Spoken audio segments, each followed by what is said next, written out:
Maliwanag.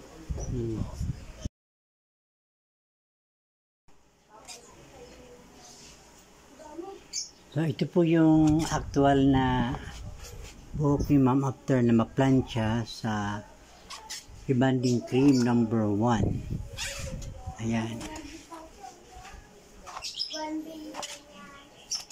So pagtapos nito, lalagyan natin siya ng rebonding cream number 2.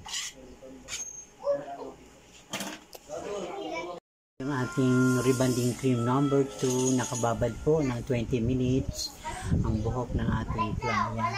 So after that, so magbabalaw tayo at isusunod na po natin ang hair color at saka last na po yung Brazilian.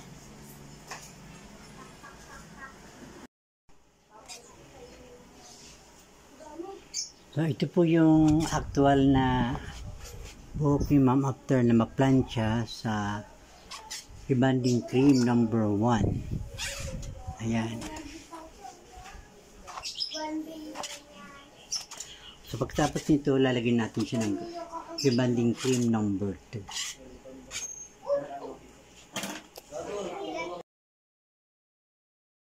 Yung ating rebonding cream number 2, nakababad po ng 20 minutes ang buhok ng ating client.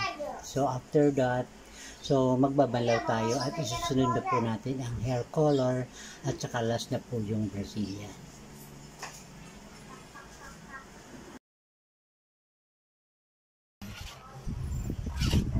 Yan po ay nakababad na po yan sa Brazilian. So 30 minutes lang po ang babad natin sa Brazilian.